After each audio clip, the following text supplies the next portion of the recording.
Akan tetapi, sesuatu tak terduga terjadi ketika si pasien yang dijaga oleh Kang Tae bersama rekannya bisa kabur dari ruangannya, di mana pasien ini terlihat datang ke tempat acara pembacaan dongeng yang sedang berlangsung. Hal itu membuat pihak keamanan rumah sakit terpaksa menghentikan acara pembacaan dongeng, yang tentu saja membuat Moon Young sangat kesal karena merasa jika acaranya telah digagalkan oleh pasien itu. Hingga ketika Moon Young melihat pasien ODGJ itu membawa anaknya keluar, Moon Young pun langsung menyusul si pasien itu, yang dimana Moon Young semakin emosi karena mendengar jika pasien ODGJ itu mengajak anaknya untuk melakukan bunuh diri bersama. Moon Young yang sudah kesal pun langsung menghantam si pasien itu dengan tas miliknya. Tetapi karena Moon Young adalah seorang wanita, si pasien itu pun berhasil menjatuhkan Moon Young serta langsung mencekiknya. Tapi anehnya, hal itu malah dinikmati oleh Moon Young, seolah dirinya merasa bahagia jika keadaan buruk terjadi kepadanya. Hingga Moon Young pun teringat dengan kenangan masa lalunya ketika ayah kandungnya melakukan hal yang sama kepadanya. Beruntungnya, tak berselang lama datanglah Kang Tae yang langsung menghentikan tindakan si pasien itu kepada Moon Young. Tanpa diduga, setelah itu Moon Young sudah memegang pisau dan langsung berusaha menyerang si pasien. Sontak saja, Kang Tae pun mengorbankan tangannya untuk menghentikan tindakan berbahaya tersebut.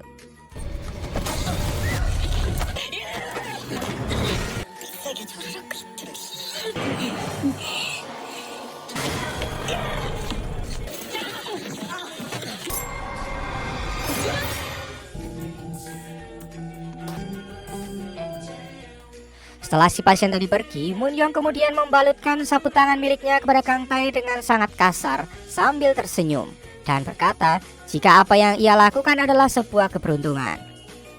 Setelah kejadian itu, manajer Moon Young terlihat cemas karena ia takut jika Kang Tae membocorkan kejadian tadi kepada media, dan jika hal itu terjadi, maka reputasi Moon Young akan hancur. Tetapi Moon Young sendiri seolah tak peduli dan menganggap jika Kang Tae tak akan berani melakukan itu karena sudah terpesona dengan dirinya. Di sisi lain, Kang Tae sendiri ternyata mendapatkan kabar buruk karena dirinya dipecat oleh rumah sakit atas kelalaiannya menjaga pasien tadi. Hal itu membuat Kang Tae merasa frustasi sebab ia selalu mendapatkan musibah di saat dirinya sangat membutuhkan uang. Masalah pun kembali muncul ketika Kang Tae mengingat jika dirinya sudah berjanji akan membawakan tanda tangan Moon Young untuk kakaknya. Merasa jika hal itu akan membuat kakaknya marah, temannya pun membantu Kang Tae dengan memalsukan tanda tangan Moon Young yang mereka dapat dari internet. Tapi ternyata hal itu bisa diketahui oleh Santai, yang membuat Santai marah dan mengurung diri di sebuah lemari. Walaupun masalah sedang Kang Tae hadapi, tetapi dirinya dengan sabar terus membujuk kakaknya dengan kembali berjanji akan membawakan tanda tangan Moon Young yang asli, yang membuat kakaknya pun akhirnya luluh. Tak lama manajer Moon Young memberikan sebuah pesan kepada Kang Tae untuk datang ke kantornya dengan tujuan agar Kang Tae mau tutup mulut. Melihat kesempatan untuk memenuhi janji kepada kakaknya, Kang Tae pun berkata jika dirinya akan datang besok hari. Malam harinya, baik Moon Young ataupun Kang Tae seolah memikirkan kejadian tadi, di mana Moon Young terlihat tertarik dengan mata polos dari Kang Tae, sementara Kang Tae sendiri memikirkan jika dirinya merasa mengenal dengan tatapan dingin dari Moon Young. Keesokan harinya, terlihat Kang Tae sudah datang ke kantor manajer, di mana di sana Kang Tae sangat tertarik dengan sebuah buku dongeng karangan Moon Young karena ada tanda tangannya. Tanpa diduga, ternyata Moon Young pun datang ke kantornya, di mana kehadirannya yang tiba-tiba itu membuat semua pekerja kalang kabut untuk menyembunyikan benda-benda tajam yang selalu diinginkannya. Ketika melihat jika Kang Tae berada di kantornya, dengan sangat dingin Moon Young pun bertanya apakah tujuan Kang Tae untuk meminta uang tutup mulut atas tindakannya kemarin. Tapi tanpa diduga, Kang Tae malah berkata jika kedatangannya ke sana untuk memastikan sesuatu, yaitu melihat kembali Moon Young karena tatapan Moon Young mengingatkannya dengan seseorang di masa lalunya. Namun, Moon Young malah menganggap apa yang dikatakan Kang Tae adalah sebuah bentuk godaan, sebab ia merasa jika Kang Tae sudah terpesona dengannya. Tentu saja, Kang Tae langsung berkata jika Moon Young bukanlah wanita dari masa lalunya karena kelakuan Moon Young lebih buruk dari gadis masa lalu yang ia kenal. Kang Tae pun langsung pergi dari sana, akan tetapi manajer Moon Young datang bersama asistennya. Si asisten pun mengatakan jika Kang Tae menginginkan tanda tangan dari Moon Young. Nah, Munyong yang mendengarnya pun langsung merasa di atas angin sebab ternyata Kang Tai benar-benar tertarik kepadanya. Dengan penuh kesombongan, Munyong pun memberikan tanda tangannya kepada Kang Tai, di mana Kang Tai sendiri sebetulnya ingin menolak hal itu. Akan tetapi, ketika mengingat janjinya kepada kakaknya, dengan terpaksa Kang Tai pun menerima buku tersebut. Ketika Kang Tai sudah pergi, terlihat Munyong sangat terobsesi untuk mendapatkan Kang Tai agar bisa tunduk kepadanya. Untuk itu, Munyong pun menyuruh asistennya agar menyelidiki semua latar belakang dari Kang Tai.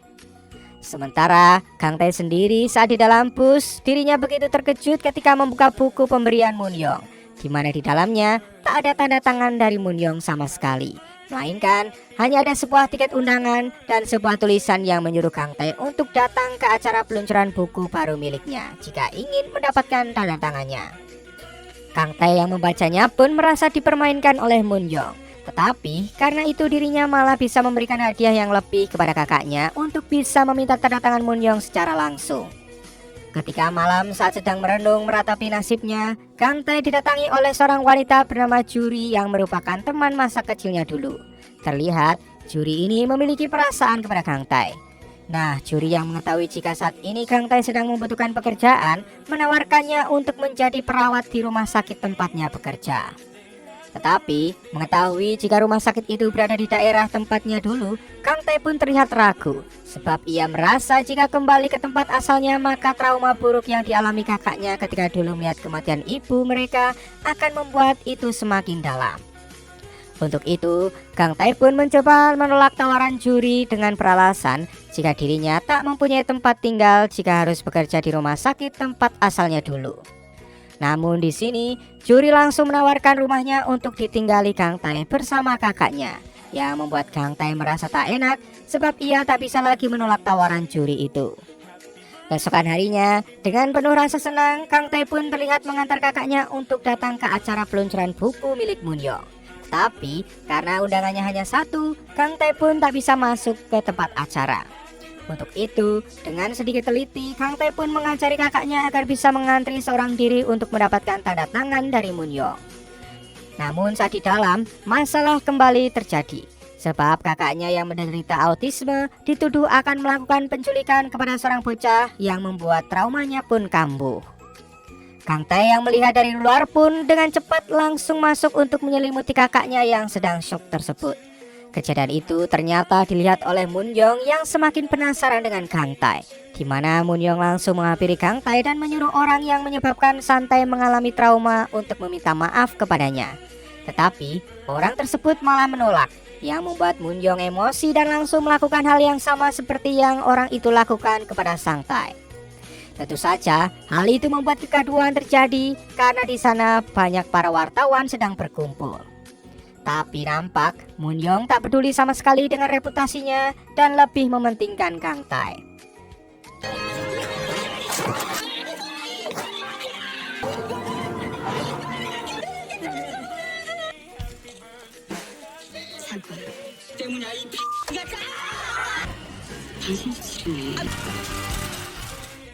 Setelah kejadian itu, Kang Tai terlihat menunggu kakaknya yang jika mengalami trauma akan diam di ruang gelap untuk beberapa saat.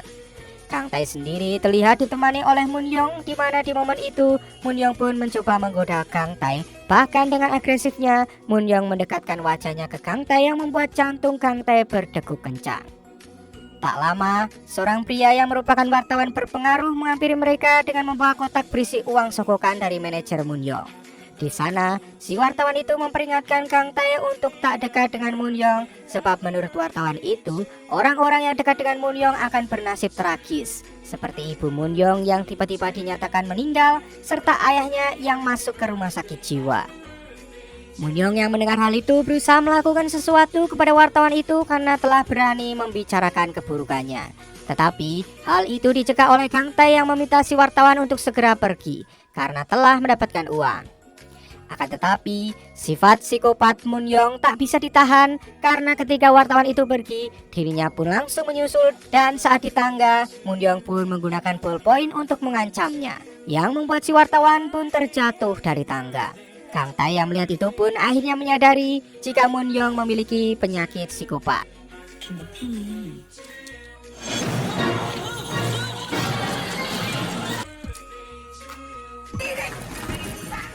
Sebagai perawat yang berpengalaman menangani kasus seperti Moon Young, Kang Tae pun memberikan sebuah gerakan yang bisa membuatnya tenang. Akan tetapi, hal itu malah diartikan berbeda oleh Moon Young yang langsung berbalik dan mendekatkan wajahnya ke arah wajah Kang Tae. Namun, Kang Tae sendiri bukannya senang tapi malah ketakutan dan langsung pergi. Moon Young pun langsung meminta kepada Kang Tae untuk menjadi orang yang bisa menahan ledakan amarahnya karena Moon Young merasa jika berada di dekat Kang Tae dirinya seolah bisa menahan amarah yang tak bisa ia kontrol. Untuk itu, Moon Young berjanji akan membayar Kang Tae berapapun juga. Namun Kang Tae menolak hal itu dan berkata jika pertemuan ini akan menjadi pertemuan terakhir bagi mereka, sebab menghindari orang seperti Moon Young adalah pilihan terbaik baginya. Moon Young pun lalu berkata jika apa yang dilakukan oleh Kang Tae bukanlah menghindar, melainkan kabur karena takut menghadapi dirinya. Mendengar hal itu, Kang Tae pun teringat dengan kenangannya dulu saat masih kecil, di mana ketika itu ia menyukai seorang gadis kecil di tempat asalnya. Tapi ketika melihat si gadis itu memburu kupu-kupu tanpa rasa bersalah sedikit pun, Kang Tae pun kemudian lari. Singkatnya, Kang Tae yang telah melihat kakaknya sudah baikan kemudian membawanya pergi dan berpamitan kepada temannya sebab dirinya akan pergi ke tempat asalnya dulu untuk bekerja di rumah sakit tempat Nam Juri bekerja. Keesokan harinya saat bangun, Moon Young yang mendapatkan pesan dari asistennya mengenai informasi Kang Tae kemudian menyadari jika Kang Tae adalah pria dari masa lalunya yang sempat dekat dengannya. Untuk itu, tanpa memperdulikan apapun, Moon Young pun langsung bersiap menyusul Kang Tae ke tempat asalnya dulu. Sementara di kantornya, si manajer kini dibuat pusing karena berita mengenai kejadian kemarin sudah diekspos oleh media. Bahkan media pun terus memberitahukan keburukan Moon Young walaupun tanpa dasar yang benar. Tak hanya itu, si manajer juga semakin pusing sebab Moon Young tiba-tiba hilang tanpa kabar yang membuatnya sangat frustasi. Untung saja, si asisten mengatakan jika kemungkinan Moon Young pergi ke tempat asalnya dulu untuk mengejar Kang Tae, di mana terlihat kini dengan sangat bersemangat, Moon Young sudah sampai di rumah sakit tempat Kang Tae bekerja. Terlihat mulai sekarang Moon Young sudah terobsesi untuk bisa menaklukkan hati Kang Tae karena menurutnya hal itu adalah sebuah pencapaiannya. Kang Tae yang sedang bekerja pun sangat terkejut ketika melihat Moon Young sudah berada di hadapannya. 억지로 갈라놔도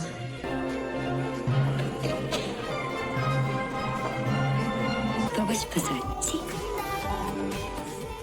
Kemudian Kang Tae pun membawa Moon Young keluar dan menanyakan alasannya datang ke sana. Tapi entah mengapa, Moon Young tak menceritakan jika dirinya merupakan gadis yang dicintai Kang Tae di masa lalu. Kang Tae yang mengetahui sifat Moon Young tak akan pergi sebelum mendapatkan keinginannya, kemudian bertanya apakah sebenarnya yang ia inginkan. Mendapatkan pertanyaan seperti itu, tanpa ragu Moon Young pun berkata jika dirinya ingin memiliki sepenuhnya Kang Tae, karena dirinya tak pernah sekalipun kehilangan apapun yang menjadi incarannya. Mendengar hal itu, tampak Kang Tae pun hanya bisa terdiam. Tetapi pembicaraan mereka terhenti ketika seorang perawat datang dan meminta Moon Young datang ke ruangan direktur rumah sakit untuk membicarakan sesuatu mengenai ayahnya yang ternyata dirawat di sana. Ternyata kedatangan Moon Young sudah dinantikan oleh si direktur rumah sakit karena merasa jika kedatangan Moon Young untuk menjenguk ayahnya. Tetapi Moon Young sendiri terlihat tak peduli dengan apa yang terjadi kepada ayahnya. Bahkan Moon Young menganggap jika ayahnya sudah meninggal. Untuk itu Moon Young pun mengabaikan semua saran dari si direktur rumah sakit karena tujuannya datang ke sana hanya untuk mendapatkan Kang Tae saja. Setelah itu, Moon Young kembali mendatangi Kang Tae yang kali ini sedang ganti baju di ruangan khusus pria. Hal itu membuat Kang Tae pun merasa risih karena Moon Young seolah tak peduli dengan apapun yang penting ia bisa dekat dengan dirinya. Moon Young sendiri begitu terpukau melihat badan Kang Tae yang begitu kekar dan kembali dengan agresifnya ia pun menggoda Kang Tae, namun Kang Tae yang tak mau orang lain salah paham kemudian berusaha mengusir Moon Young dari sana. Tetapi tindakan itu malah dilihat oleh juri yang terlihat cemburu karena Moon Young telah mengenal Kang Tae, pria yang ia sukai.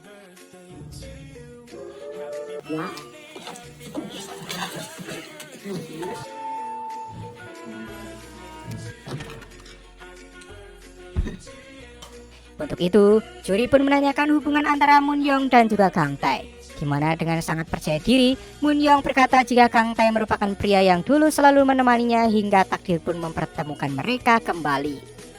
Mendengar hal itu, juri pun hanya bisa terdiam karena merasa jika Moon Young selangkah di depannya untuk mendapatkan Kang Tae. Ketika Kang Tai pulang, ternyata di parkiran Moon Young masih setia menunggunya. Membuat Kang Tai heran harus berbuat apa agar Moon Young bisa pergi dan tak lagi mengejarnya. Tetapi sifat jual mahal yang ditujukan Kang Tai malah semakin membuat Moon Young lebih penasaran karena dirinya tak pernah memiliki pengalaman seperti itu sebelumnya. Sebelum pergi, Moon Young pun berkata jika dirinya bertaruh siapakah orang yang menyerah terlebih dahulu. Apakah dirinya yang akan menyerah mendapatkan Kang Tai atau justru Kang Tai yang akan menyerahkan dirinya. Setelah itu, Moon Young pun kembali ke rumahnya dahulu yang berada di tengah hutan. Walaupun rumah itu banyak sekali menyimpan kenangan buruk untuk Moon Young, namun dirinya seolah tak takut menghadapi apapun demi bisa dekat dengan Kang Tai. Sementara Kang Tai bersama kakaknya kini tinggal di rumah Juri yang saat itu terlihat sangat disambut dengan hangat oleh ibunya. Di sisi lain, apa yang ditakutkan oleh Moon Young mengenai masa lalu kelamnya kembali dialami setelah tinggal di rumah itu, di mana dirinya bermimpi mengenai kenangan buruk yang dulu ia alami. Tetapi ketika Moon Young teringat dengan Kang Tai, seolah kenangan buruk itu pun langsung lenyap. Hal itu membuatnya kembali bersemangat untuk bisa mendapatkan Kang Tai secepatnya. Ketika manajernya menelepon untuk menyelesaikan masalah, Moon Young pun kemudian memiliki ide untuk menjadikan ayahnya yang sedang dirawat sebagai pengalihan, di mana Moon Young menyuruh manajernya untuk memberitahukan kepada para media jika dirinya akan berhenti sejenak untuk mengurus ayahnya. Padahal hal itu dilakukan Moon Young hanya untuk memiliki alasan agar ia bisa dekat dengan Kang Tai. Dan kini Moon Young bekerja di rumah sakit untuk mengajarkan para pasien belajar ilmu sastra seperti permintaan si direktur, karena hal itu adalah bagian terapi penyembuhan pasien. Walaupun jika menerima pekerjaan itu, Moon Young harus membawa ayahnya jalan-jalan selama 30 menit. Tetapi Moon Young tetap bersedia melakukannya walaupun dirinya sangat membenci ayahnya, agar ia bisa selalu dekat dengan Kang Tai. Setelah pekerjaan mengajar pasien, Moon Young pun selalu menempel kepada Kang Tai. Apalagi Moon Young tak segan-segan membicarakan hal sensitif di depan umum. Kang Tai yang merasa muak dengan tingkahnya pun langsung memperingatkannya untuk berhenti melakukan hal seperti itu sebelum dirinya bertindak kasar. Tetapi bukannya takut dengan ancaman Kang Tai, Moon Young malah semakin menjadi-jadi dan berkata jika dirinya tak akan berhenti sampai kapanpun walaupun Kang Tai berbuat kasar.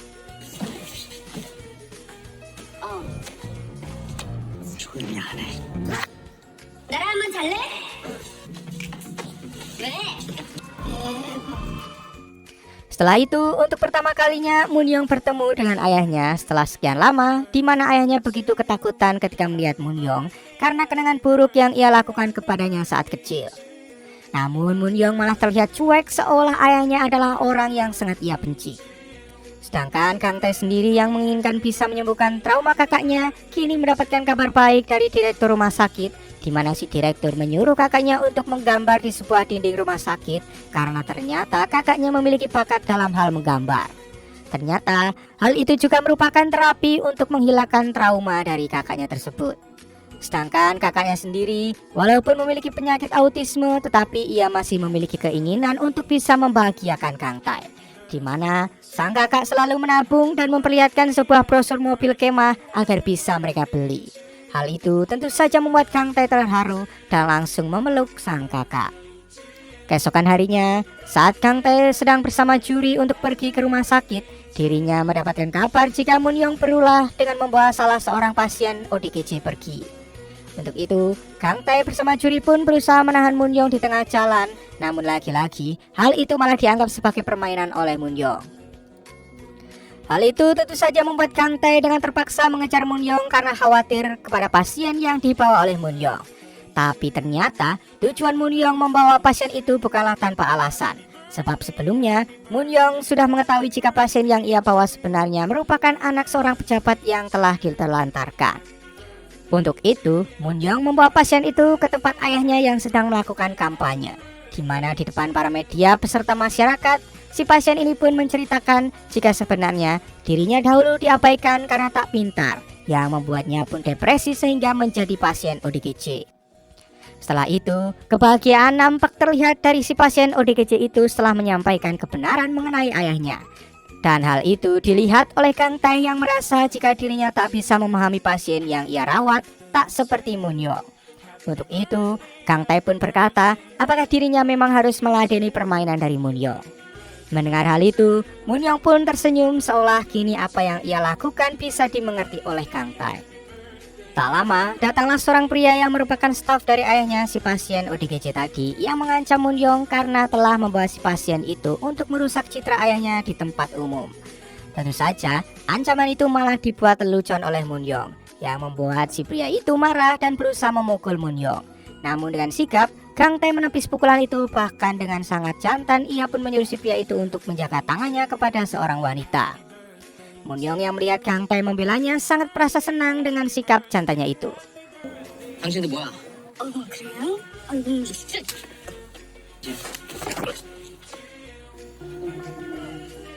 Setelah itu, Kang Tai kemudian kembali mengingat masa lalunya ketika melihat si pasien ditampar serta dimaki-maki oleh ibunya, di mana pada masa lalu Kang Tai selalu dimarahi oleh ibunya jika lalai menjaga kakaknya. Bahkan dalam ingatannya, Kang Tai merasa jika ibunya seolah tak menganggapnya ada karena ibunya selalu fokus kepada kakaknya. Ternyata perasaan yang dirasakan Kang Tai bisa diketahui oleh Munyong, di mana ketika di dalam mobil, Munyong berkata jika Kang Tai sudah siap, maka dirinya akan membuat Kang Tai dapat menikmati hidupnya. Namun perasaan ragu muncul ketika Munyong bercerita mengenai ayahnya sendiri, di mana Munyong menginginkan ayahnya untuk segera meninggal karena ia sudah tak berguna lagi. Hal itu langsung membuat Kang Tai marah dan meminta Munyong menghentikan mobilnya di tengah jalan, sebab Kang Tai merasa kecewa telah berharap sesuatu kepada Munyong.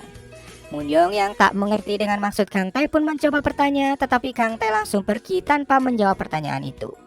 Munyong yang masih tak mengerti langsung berkata jika dirinya sangat mencintai Kang Tai. Tapi pernyataan cinta itu diabaikan begitu saja oleh Kang Tai, sebab ia merasa jika Munyong tak sedikit pun mengerti akan namanya cinta. Dan apa yang Munyong katakan hanyalah sebuah obsesinya saja. Sesampainya di rumah, Munyong sudah ditunggu oleh si manajer yang mengabarkan jika penjualan buku dongeng baru milik Munyong dilarang. Untuk itu, si manajer meminta Munyong untuk segera kembali mengarang buku lain. Tetapi Munyong tak mau karena dirinya memiliki keinginan lain, yaitu mendapatkan Kang Tai. Setelah si manajer pergi, Munyong kembali memikirkan pernyataan cintanya yang diabaikan oleh Kang Tai, di mana hal itu mengingatkannya kepada perkataan ibunya dulu jika ibunya sangat bangga kepada Munyong karena ia merupakan karya terbaiknya. Sedangkan Kang Tai sendiri malah kepikiran dengan pernyataan cinta dari Munyong. Namun dengan pengalamannya yang selalu diabaikan oleh ibunya, ia pun merasa jika perkataan Munyong sama sekali bukanlah dari hatinya. Keesokan harinya, masalah kembali dialami Kang Tai ketika ayah dari si pasien bersama bawahannya terlihat datang ke rumah sakit untuk mencari Munyong. Kang Tai yang tak mau melibatkan Munyong karena ia merasa jika tindakan Munyong sudah benar, kemudian menghampiri ayah si pasien yang terlihat sangat emosi. Kang Tai terlihat pasrah dan menerima semua cacian serta hinaan yang dikatakan oleh ayah si pasien itu. Tetapi ketika ayah si pasien itu mengatakan jika anaknya tak berguna dan hanya menjadi beban saja, Kang Tai pun seketika emosi karena merasa perkataan itu sama dengan perlakuan ibunya kepadanya.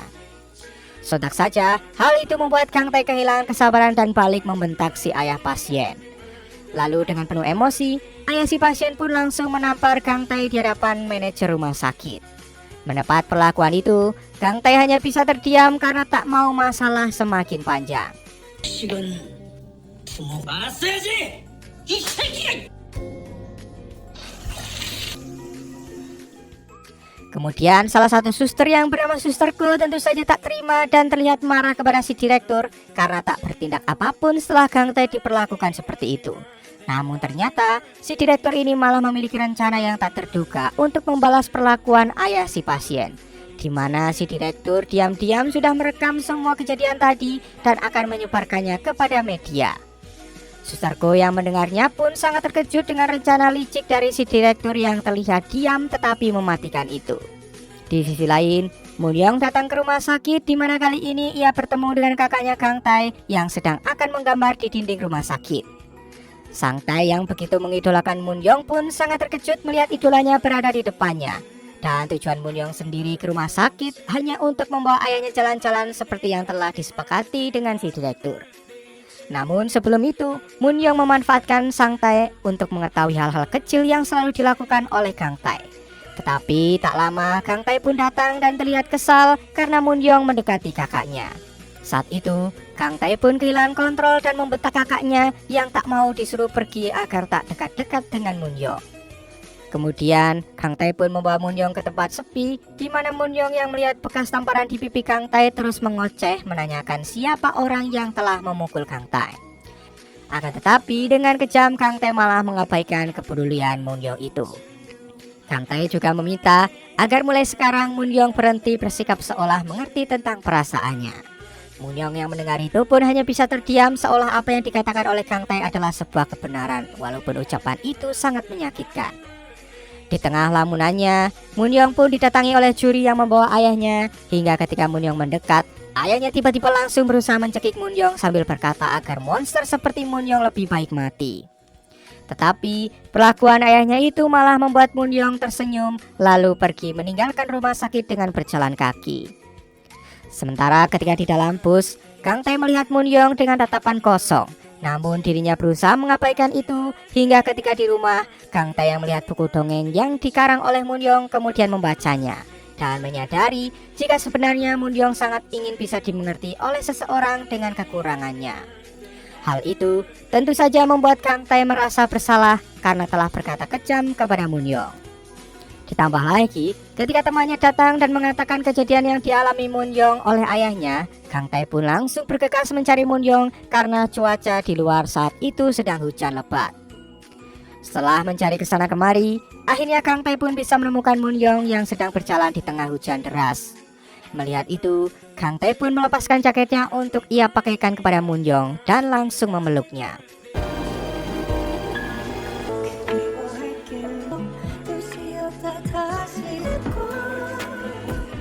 Kang Tae yang tak mengetahui tempat tinggal Munyong serta tak mungkin membawa ke rumah yang ia tinggali saat ini malah membawa Munyong ke sebuah motel di mana di sana Munyong berpikir yang tidak-tidak.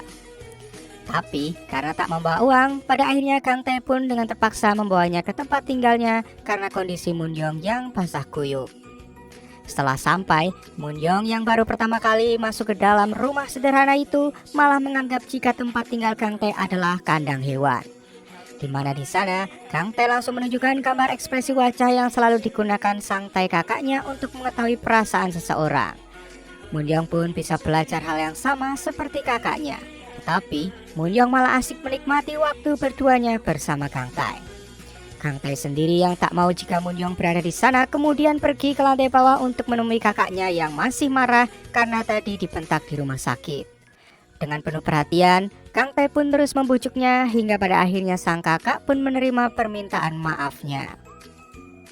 Saat jam tidur datang, Kang Tae yang tak mau kehadiran Munyong menjadi kegaduhan memintanya untuk pulang.